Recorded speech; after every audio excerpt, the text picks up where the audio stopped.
सभी ध्यान से देखेंगे, नया चैप्टर है त्रिभुज और उसके गुण। हम त्रिभुज पढ़ेंगे, उसकी क्या क्या प्रॉपर्टी होती है वो पढ़ेंगे। सबसे पहले हम बात करते हैं त्रिभुज की। किसकी? त्रिभुज की। लिखने का काम कोई नहीं करेगा, सिर्फ सबके सब मेरी बात सुनेंगे। रिया लिख क्या रही हो? मैंने मना किया है ना कि जब पढ़ाती हूँ उस समय कोई लिखेगा नहीं, जब समझाती हूँ सिर्फ समझेंगे। बात समझ आई?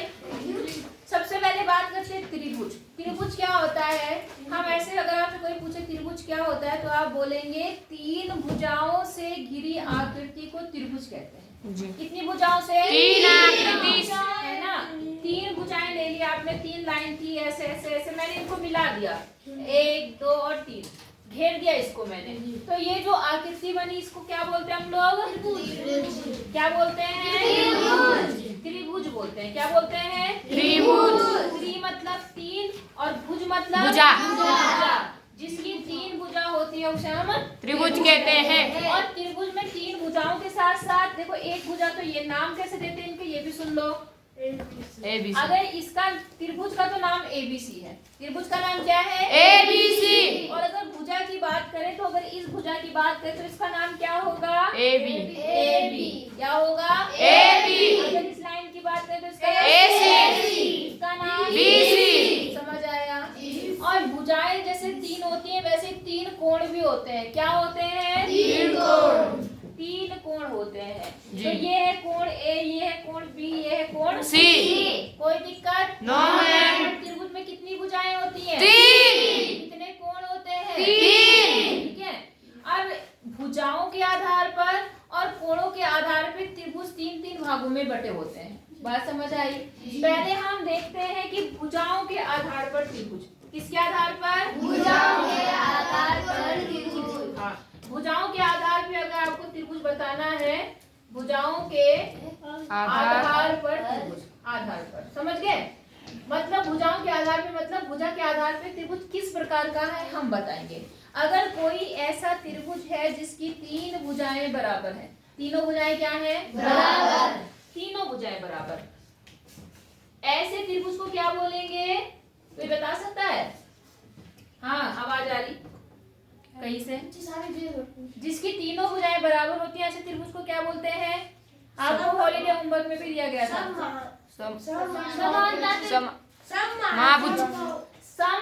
समबाहु त्रिभुज। क्या बोलते हैं? समबाहु त्रिभुज। सम मतलब होता है बेटा बराबर, मतलब बराबर, और बाहु मतलब बाह मतलब भुजा, और त्रिभुज मतलब त्रिभुज। ऐसा त्रिभुज जिसकी तीनों भुजाएं बराबर है। कैसी है? बराबर। तीनों भुजाएं बराबर है, ऐसे त्रिभुज को बोलते हैं हम लोग समबाहु त्रिभुज। समबाहु त्रिभुज। बोलो, बात समझ आ गई आपको कि नहीं आई? फिर एक आता है समद्विबाहु त्रिभुज। कैसा? समद्विबाहु त्रिभुज। समद्विबाहु त्रिभुज। बाहु त्रिभुज। समद्विबाहु त्रिभुज का मतलब जिसकी दो भुजाएं बराबर होती है। जिसकी क्या है? दो भुजाएं। ये कॉपी बंद कर दो, मैं बहुत मारूंगी। कॉपी बंद कर। ध्यान इसका यही है कि जैसे मैडम इधर उधर देखे मैं काम कंप्लीट करूं। अगर यहाँ नहीं समझोगी तो यहाँ से भी गई, और जो छाप रही वो तो गलत सलत होगा ही जिसी कॉपी से लिख रही होंगी। बात समझ आ रही है जी? इसीलिए कहती हूँ कि जब मैं पढ़ाती हूँ तो सिर्फ और सिर्फ ध्यान समझने पे करा करो। बाद में तुम लोग कहोगे कि मैडम तो पढ़ाती ही नहीं अच्छा। बोलेंगे जी कि नहीं बोलेंगे? नहीं जी। बोलते हैं भाई? नहीं जी। फिर बाद में कहेंगे जी अब तो हमें तो मैथ से डर लगता है। मैथ से डर क्यों लगता है? क्योंकि तुम समझते ही नहीं मैथ को। मैथ कठिन थोड़ी ना होती है, तुम्हारे दिमाग में डर होता है और तुम उसी चक्कर में पढ़ते नहीं हो। अगर आप लगातार मैथ को पढ़ते रहेंगे तो बेटा आपको कोई दिक्कत होगी ही नहीं। कि होगी? नहीं। तो फिर इतनी छोटी छोटी बातें बता रही, अगर आपको दिमाग में एक बार बैठ गया तो निकलना ही नहीं है। नहीं आई बात समझ में? तो ऐसा त्रिभुज जिसकी क्या हो? दो भुजाएं बराबर हो। दो भुजाएं क्या हो? बराबर। इसको बोलते हैं बेटा समद्विबाहु त्रिभुज। क्या त्रिभुज? समद्विबाहु त्रिभुज। और ऐसा त्रिभुज जिसकी एक भी भुजा बराबर ना हो उसको बोलते हैं विषम बाहु त्रिभुज। क्या बोलते हैं? विषम बाहु त्रिभुज। विषमबाहु त्रिभुज मतलब जिसकी एक भी भुजा आपस में बराबर नहीं होती है, छोटी है उससे बड़ी है सबसे बड़ी, अलग अलग है ना। तो ऐसे त्रिभुज को क्या बोलते हैं हम लोग? विषम बाहु त्रिभुज। बोलो बात समझ आई जी? नहीं आई? आ गई? तो बेटा मैंने आपको पहले भी बोला मैथ जो होती है ना वो पढ़ाई नहीं होती है, वो एक खेल होते हैं। लेकिन आप वो खेल ही नहीं खेलते, आपको तो मोबाइल वाले खेल खेलने होते हैं। सही बात है जी? जैसे गेम खेलते हैं ना मोबाइल में, तो एक लेवल पार होता है तो आप कहते हैं अब अगले लेवल थोड़ा टफ आएगा उसको खेलना है, खेलते हैं जी। क्या अगर आप मोबाइल में भी गेम, कितने लोग मोबाइल में गेम खेलते हैं? सच सच बताना। हाँ, खेलते हो ना मोबाइल में गेम, तो उसमें आपको इंटरेस्ट आता है? पहला लेवल पार होता है, फिर दूसरे पे जाते हो, फिर दूसरा एक बार में नहीं होता, 2 बार में होता नहीं होता, तीसरे बार में हो जाता है, चौथे बार में होता है, ऐसे तो होता है मोबाइल में गेम। तो वैसे ही तो हमारी मैथ भी है, जो आसान है वो तो एक ही बार में लेवल पार हो जाएगा, जो नहीं है उसे आप पहली बार में, दूसरी बार में, तीसरी बार करोगे आराम से पार हो जाएगा। नहीं होगा? मैथ भी बेटा गेम है और कुछ कठिन चीज नहीं है तुम्हारी मैथ में। अगर दिमाग लगा के पढ़ोगे तो मैथ सबसे आसान विषय होती है। बात समझ आई जी? कोई ऐसा जिसे मैथ सबसे आसान लगती है? 1 2 3 4 हाथ तो काफी खड़े हो रहे हैं। सबसे आसान मैथ लगती है जी? पक्का जी? किसको किसको नहीं लगती? अच्छा हाथ वैसे तो बहुत ज्यादा है। किसको मैथ कठिन लगती है? हाथ ही नहीं खड़े कर रहे, क्यों? पता है मुझे किसे कठिन लगती है। ज्यादातर वो बच्चे जो क्लास में बिल्कुल समझने की कोशिश नहीं करते या जो रेगुलर नहीं आते। बात समझ आ गई? अब बात तुम्हारे पे डिपेंड करती है। देखो बेटा मेरा काम पढ़ाना है, समझाना है, लेकिन आप लोग नहीं पढ़ोगे तो उसमें मेरी गलती कहाँ है बेटा? बताओ मुझे, है मेरी गलती? तो फिर अच्छा चलो, ये भुजाओं के आधार पे हो गया। किसके आधार पे? भुजाओं के आधार पे। अब अगला देखेंगे बेटा कोणों के आधार पर। किसके आधार पर? कोणों के आधार पर। हम कोणों के आधार पे भी त्रिभुज को 3 भागों में बांटते हैं। आई बात समझ में? कोण जानते हैं ना आप जी? एक होता है कौन सा कोण? समकोण। दूसरा कौन सा होता है? अधिक कोण, सरल कोण, पता है ना? आप लेकिन त्रिभुज में 3 तरह के कोण देखेंगे। कैसे? देखो जरा, अगर कोई त्रिभुज ऐसा है, ऐसा दिख रहा है आपको, इसमें सारे कोण क्या है आपके? बोलो। अलग अलग। अलग अलग तो है ही है, साथ में 90 से कम है। सारे कोण कैसे? 90 से कम है ना? 90 से कम। चाहे मैं लिख देती हूँ, मान लो ये 30 लिख दिया मैंने, ये 60 लिख दिया मैंने, ये 60 लिख दिया मैंने, मान लो ये भी 60 लिख दिया, तो तीनों कोण किससे कम है? 90 से कम। तो जहाँ 90 से कम दिखते हैं ऐसे त्रिभुज को बोलते हैं न्यूनतम कोण। न्यून कोण, क्योंकि इसमें सारे कोण कैसे हैं? न्यून कोण, इसलिए इसे बोलेंगे न्यून कोण त्रिभुज। कौन सा त्रिभुज बोलेंगे? न्यून कोण त्रिभुज। सवाल समझ आया नहीं आया? आ गया सबको? अच्छा, अगर एक कोण समकोण बन जाए, कितना बन जाए? समकोण। अगर एक कोण क्या बन जाए आपका? समकोण। कोण मतलब अधिक बराबर, मतलब 90 डिग्री। समकोण मतलब 90 डिग्री। तो ऐसे त्रिभुज को बोलेंगे समकोण त्रिभुज। समकोण त्रिभुज क्या बोलेंगे? समकोण त्रिभुज। इसका मतलब आपको याद रखना है, समकोण त्रिभुज में एक कोण कितने अंश का होता है? 90 त्रिभुज। बात समझ आ गई? और अगर किसी त्रिभुज में एक कोण कितना हो? 90 से ज्यादा, तो इस त्रिभुज को क्या नाम? अधिक कोण। अधिक कोण त्रिभुज। क्या नाम देंगे? अधिक कोण त्रिभुज। अधिक कोण त्रिभुज। कोण त्रिभुज। बोलो बात समझ आ गई आपको कि नहीं आई? आई जी। आ गई जी। अगर किसी त्रिभुज में सारे कोण न्यून कोण है तो उस त्रिभुज को क्या बोलेंगे? न्यून कोण। कोण साथ में त्रिभुज भी लगाओ, क्या लगाएंगे? न्यून कोण त्रिभुज। और अगर एक कोण 90 अंश है तब क्या लगाएंगे? समकोण त्रिभुज। अगर एक कोण 90 से ज्यादा है तो अधिक कोण त्रिभुज। अगर किसी त्रिभुज की तीनों भुजा बराबर है तो कौन सा त्रिभुज है? समबाहु त्रिभुज। अगर किसी त्रिभुज की 2 भुजा बराबर है तो कौन सा? समद्विबाहु त्रिभुज। अगर किसी त्रिभुज की कोई भी भुजा बराबर है विषमबाहु त्रिभुज।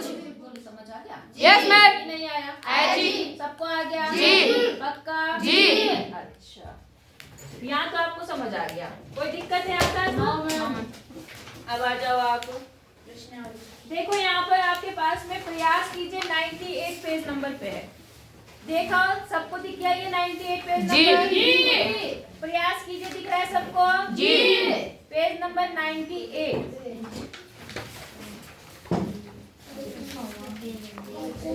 आगे आगे भाई साहब आगे। मिल गया जी। 98 पता का बॉस मिल गया सबको जी। अब देखो आपको क्या बोल रहा है, ये त्रिभुज देखो 6 त्रिभुज बने हैं जी। आपको क्या करना है, इनका वर्गीकरण करना है। वर्गीकरण मतलब नाम लिखना है। पहले लिखना है भुजाओं के आधार पर। किसके आधार पर? भुजाओं के आधार पर। और फिर करना है कोणों के आधार पर। तो पहला वाला देखो, पहला वाला देख रहे हैं आप लोग जी। पहली भुजा 5 सेंटीमीटर, दूसरी 8 सेंटीमीटर, तीसरी 8 सेंटीमीटर दिख रही है आपको जी। तो भुजाओं के आधार पर ये त्रिभुज किस प्रकार का है? भुजा के आधार पर, कोण के आधार पर नहीं। भुजा भुजा के विषम विषम बाहु अरे क्यों भी समबाहु? समद्विबाहु त्रिभुज। समद्विबाहु क्योंकि इसकी दो भुजाएं दो भुजाएं बराबर 8 है या नहीं है? जी। तो इस त्रिभुज को क्या बोलेंगे? समद्विबाहु त्रिभुज। क्या बोलेंगे? समद्विबाहु त्रिभुज। आई बात समझ में? अगले पे आ जाते हैं। तो यहाँ पर देखो भुजाओं के आधार पर विषम बाहु त्रिभुज। तीनों भुजाएं कैसी हैं? अलग अलग। अगले में देखो कितना है? समद्विबाहु त्रिभुज। क्योंकि दो भुजाएं साथ साथ हैं। दिख रही है आपको? जी। तो इसलिए त्रिभुज कैसा है? समबाहु। अच्छा अगला वाला देखो समबाहु समबाहु। क्यों? क्योंकि इसकी तीनों भुजाएं बराबर है। तीनों बराबर है। ठीक है। अगला देखो समबाहु त्रिभुज। Very good. अगला समबाहु त्रिभुज। समद्विबाहु त्रिभुज। समद्विबाहु। समझ गए ना? जी। किसी को कोई दिक्कत है? No ma'am. अब इन्हीं को कोणों के आधार पर बताना है। किसके आधार पर? कोणों के आधार पर। अब पहले वाले में सारे कोण कैसे दिख रहे हैं आपको? हाँ न्यूनतम 90 से कम दिख रहे हैं। दिख रहे हैं ना? जी। तो इस त्रिभुज को क्या बोलेंगे? न्यून कोण त्रिभुज। क्या बोलेंगे? न्यून कोण त्रिभुज। अब दूसरे वाले में समकोण त्रिभुज। समकोण। क्यों? क्योंकि ये निशान ही बता रहा है कि ये कोण कितने अंश का है? 90। 90। इस त्रिभुज को क्या बोलेंगे? समकोण त्रिभुज। अच्छा अगला वाला देखो, अगला वाला कैसा है? अधिक कोण। हल्का सा 90 से ज्यादा है। ये देखो 90 से ज्यादा हल्का सा तिरछा हो रखा ऊपर की तरफ। जी। तो कौन सा त्रिभुज है ये? त्रिकोण। और अगला वाला समकोण। चौथा वाला न्यून कोण। समकोण कैसे बना? भुजाओं के आधार पे तो हम देख नहीं रहे, हम किसके आधार पर देख रहे? कोणों के। कोणों और के। सारे कोण 90 से क्या है? कम। इसलिए ये त्रिभुज किस प्रकार का है? न्यून कोण। अच्छा अगला अधिक वाला कोण। अगला वाला समकोण। सबको समझ आ गया? जी। कि नहीं आया? आया जी। पक्का? जी। अच्छा अब एक चीज होती है माध्यिका। क्या होती है? माध्यिका। बेटा माध्यिका क्या होती है वो ध्यान देना। माध्यिका मतलब मध्य बिंदु को मिलाने वाली रेखा। माध्यिका मतलब मध्य बिंदु को मिलाने वाली रेखा। जैसे कोई भी त्रिभुज है, कोई भी त्रिभुज है जी। इसकी सामने कोई भी भुजा ले लो, उसका मध्य बिंदु ले लो। कौन ले लो? मध्य बिंदु। और उसको सामने वाले शीर्ष से अगर मिला देते तो जो लाइन बनती है उसे बोलते हैं माध्यिका। क्या बोलते हैं? माध्यिका। माध्यिका बोलते हैं। क्या बोलते हैं? माध्यिका। बोलो बात समझ आई आपको? जी। कि नहीं आई? आई जी। माध्यिका समझ आई? जी। क्या बोला हमने? किसी भी त्रिभुज की एक भुजा के क्या ले लें? मध्य बिंदु को, और उसको किससे मिला दें? सामने वाले लाइन। सामने वाले लाइन से। सामने वाले शीर्ष से। तो इस लाइन को हम क्या बोलते हैं? माध्यिका। क्या बोलते हैं? माध्यिका। यहाँ पर भी मध्य बिंदु ले लिया, इसको मिला दे, तो इस लाइन को क्या बोलेंगे? माध्यिका। माध्यिका नहीं, माध्यिका। माध्यिका। क्या बोलते हैं? माध्यिका। सबको समझ आ गया? कि नहीं आया? आया जी। माध्यिका क्या होती है? जो एक बिंदु से सामने वाले बिंदु से मिलती है। किसी भुजा के एक मध्य बिंदु को, किसी भुजा के मध्य बिंदु को सामने वाले शीर्ष से मिलाते हैं तो जो लाइन मिलती है उसे क्या बोलते हैं? माध्यिका। क्या बोलते हैं? माध्यिका। सबको समझ आ गया? जी। कि नहीं आया? ये तो आपने बना रखा, शायद ये बना हटा दूं या लिखोगे आप? हैं? कर लेंगे? तो आगे बताऊं फिर मैं? ठीक है। अब आ जाओ बेटा इसी बात पे प्रश्नावली 6.1 अच्छा, एक और चीज समझो पहले वो छोटी सी मैंने इसे बिता दी फिर समझा रही हूँ आपको। इसका नाम ए है, इसका नाम बी है, इसका नाम सी है। मैंने इसका मध्य बिंदु ले लिया। क्या ले लिया? मध्य बिंदु। और मध्य बिंदु को शीर्ष से मिला दिया जी। इस लाइन को क्या बोलेंगे? माध्यिका। क्या बोलेंगे? माध्यिका। माध्यिका बोलेंगे। क्या बोलेंगे? माध्यिका। लेकिन बेटा एक बात याद रखो, अगर मैं यहाँ से इस बिंदु से इसके ऊपर एक लंब डाल दूं, लंब मतलब एक लाइन, एक लाइन 90 अंश का कोण बनाती हूँ जी। तो इस लाइन को पता है क्या बोलते हैं? शीर्ष लंब। क्या शीर्ष बोलते हैं? लंब। शीर्ष लंब। क्या बोलेंगे? शीर्ष लंब। कि शीर्ष से डाला गया लंब, शीर्ष से डाला गया लंब। जैसे इस ऊपर से बिल्कुल मैं सीधा एक डंडा लगा दूं। क्या लगा दूं? एक डंडा। खंबा लगा दूं ऐसे सीधा, तो वो क्या कहलाएगा? शीर्ष लंब। क्या कहलाएगा? शीर्ष लंब। बोलो बात समझ आ गई जी। कि नहीं आई? हाँ जी। बेटा मारूंगी वहीं आके, याद रखना। एक थप्पड़ मार इसको खींच के, प्रियांशु को मार मार कस के मार, और कस के मार, मार कस के। बदतमीज कहेगा वहां गप्पे मार। बोलो समझ आया? शीर्ष लंब जी। आई बात समझ में? किसी किसी त्रिभुज में माध्यिका ही शीर्ष लंब बन जाती है। जैसे कोई समद्विबाहु त्रिभुज है। कैसा? समद्विबाहु त्रिभुज। तो समद्विबाहु त्रिभुज का जो मध्य बिंदु है ना, वो अगर आप ऐसे मिलाते हैं तो वही शीर्ष लंब बनता है, वही माध्यिका बनता है। माध्यिका बनता है। बात समझ आ गई? जी। तो त्रिभुज पे डिपेंड करता है, इसलिए हमें ज्यादा परेशान होने की जरूरत नहीं है। बोलो बात समझ आ गई? जी। आ जाए प्रश्नावली पर। जी। प्रश्नावली 6.1 पर आ जाओ। जो मैंने आपको प्रयास कीजिए कराया है, वो प्रयास कीजिए आपको करना है कॉपी में जी। प्रश्नावली कौन सी आ गई? 6.1 हाँ जी, प्रश्नावली 6.1। बोलो समझ आ गया? आप देखो बेटा, आप अगर आपने मेरी बातें ध्यान से सुनी है तो आप प्रश्नों के उत्तर दे सकते हैं। ठीक है? यहाँ पर एक चित्र है, मैं चित्र बना लूं और उसके बाद आपसे मैं प्रश्न पूछूंगी। ठीक है? यहाँ पर सवाल में क्या है? प्रश्न 1 इसमें बोला त्रिभुज PQR की भुजा QR दिख रही है QR जी का मध्य बिंदु क्या है? डी। क्या है? मध्य बिंदु, बिल्कुल बीचों बीच का बिंदु, मध्य बिंदु। ठीक है? जी। आपको बताना है कि PM क्या है? PM क्या है? शीर्ष लंब। क्या है? शीर्ष लंब। लिख देंगे आप शीर्ष जी। लंब। ठीक है, अगला। और PD क्या है? माध्यमिका। हाँ, क्या है PD? माध्यमिका। PD क्या है? माध्यिका। नाम क्या होता है? माध्यिका। माध्यिका। माध्यिका। क्या? माध्यिका। समझ आ गया? तो पहला सवाल हो गया। जी। ये लाइन क्या है? क्या है ये? शीर्ष लंब। ये लाइन क्या है? माध्यिका। सबको समझ आ गया? जी। ओके, अब आते हैं हम लोग दूसरे पे। किस पे आते हैं? दूसरे प्रश्न में क्या बोल रहा है बेटा कि निम्नलिखित के लिए अनुमान से आकृति खींचिए। आपने को अपने आप एक चित्र बनाना है। क्या बनाना है? चित्र। आकृतियां बनानी है। ठीक है, मैं मिटा दूं इसको जी। अब क्या आकृति बनानी है दूसरे प्रश्न में, वो ध्यान दीजिए। आपको एक त्रिभुज बनाना है ABC। क्या बनानी है? ABC। तो कोई भी त्रिभुज बना सकते हैं, कोई दिक्कत नहीं है। आप कोई भी लाइन ऐसे खींच सकते हो। इसका नाम A, इसका नाम B, इसका नाम C। आई बात समझ में? और फिर क्या कह रहा है कि एक माध्यिका बनानी है BE। माध्यिका कौन सी बनानी है? BE। अब ध्यान देना, माध्यिका का एक बिंदु कौन सा है?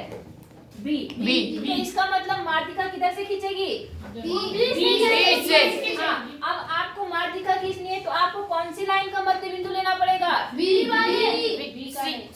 AC वाली। हाँ, किसका? AC वाली। AC का मध्य बिंदु लेंगे, उसको नाम क्या देंगे? E। और फिर इसको ऐसे मिला देंगे तो ये क्या बन जाएगी? BE माध्यिका। नहीं आई बात समझ में? आई जी। ये क्या बन जाएगी? माध्यिका। माध्यिका। बोलो बात समझ आ गई आपको कि नहीं आई? आई जी। आ गई ना?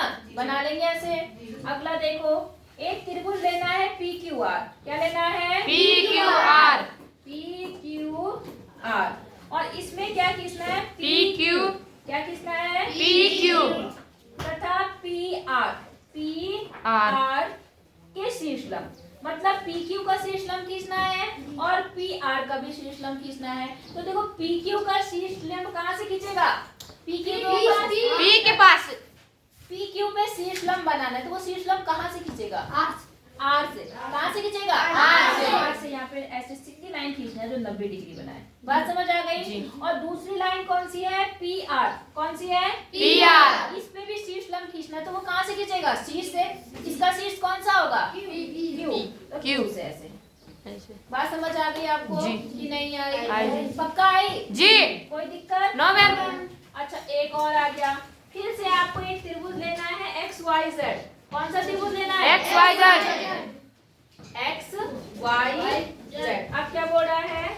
मैं YL का एक शीर्ष लंब उसके बहिर्भाग में हूँ। ये थोड़ा ध्यान देना। इसका शीर्ष लंब कहाँ होना चाहिए? बहिर्भाग। बहिर्भाग जानते हैं आप बेटा? बाहर वाला। बाहरी भाग में। कहाँ पर होना चाहिए? बाहरी भाग। आप देखो बेटा, ध्यान से समझो। YL कहाँ गया? X Y और ये क्या है बेटा? Z। अब बेटा इसमें जो शीर्ष लंब खींचना है वो YL नहीं, YL का L का क्या कह रही हूँ मैं? गलत, सॉरी। YL एक शीर्ष लंब खींचना है। YL एक शीर्ष लंब। कौन सा शीर्ष लंब? YL। मतलब Y से शुरू होगा वो शीर्ष लंब और L एक आएगा। अब बेटा देखो, और वो शीर्ष लंब कहाँ होना था? बहिर्भाग में। कहाँ होगा? बाहर भाग में। अब जरा आप ध्यान दो, इसमें जो 90 अंश आप खींचोगे, क्या यहाँ खींचोगे 90 अंश? नहीं जी। 90 अंश कैसा होता है? सीधा सीधा होता है। सीधा होता है ना? जी। तो जब आप यहाँ पर सीधी लाइन खींचोगे तो वो सीधी लाइन लगभग ऐसी आएगी। ऐसी आएगी या नहीं आएगी? बोलो, बात समझ आ गई? तो क्या ये त्रिभुज के अंदर आई? नहीं जी। ये कहाँ पर आई? बाहर। तो ऐसा शीर्ष लंब खींचा हमने जो बहिर्भाग में आ रहा है त्रिभुज के। जरूरी नहीं कि शीर्ष लंब हमेशा अंदर होगा, शीर्ष लंब बाहर भी हो सकता है अगर अधिक कोण त्रिभुज हो। जी। बोलो, बात समझ आई? जी। कि नहीं आई? पक्का बताओ। समझ आ गया? तो ये हो जाएगा कि नहीं हो पाएगा? करना समझ आ गया आपको कैसे करना है? तो एक लास्ट सवाल इस एक्सरसाइज का लेते हैं, यही है लास्ट। उसके बाद में हम क्या करेंगे, फिर अगला पढ़ेंगे बाद में। ठीक है? आकृति खींचकर पुष्टि कीजिए कि एक समद्विबाहु त्रिभुज में शीर्ष लंब और माध्यिका एक ही होती है। मैंने आपको बताया था ना कि अगर आपने क्या खींचा? एक समद्विबाहु त्रिभुज। क्या खींचा? समद्विबाहु त्रिभुज। तो समद्विबाहु त्रिभुज में माध्यिका और शीर्ष लंब क्या होता है? बोलो। बराबर। एक ही बिंदु होता है। एक ही बिंदु। बोला था ना मैंने आपको, एक ही जी। लाइन होती है। तो देखो, जब आप एक आकृति खींचना, पहले एक समद्विबाहु त्रिभुज खींचना, उसके बाद उसमें एक सीधी लाइन खींचना, तो वही आपकी शीर्ष लंब होगी और वही आपकी क्या होगी? माध्यिका। मतलब हो जाएगा? जी। नहीं होगा? हो जाएगा। देखा पढ़ा है जी। हो जाएगा? जी। तो ये आपकी एक्सरसाइज हो गई। इसको पहले मुझे करके दिखाओ और उसके बाद फिर हम आगे बढ़ेंगे। ठीक है? पहले इन्हें करके मुझे दिखाओ बैठ के।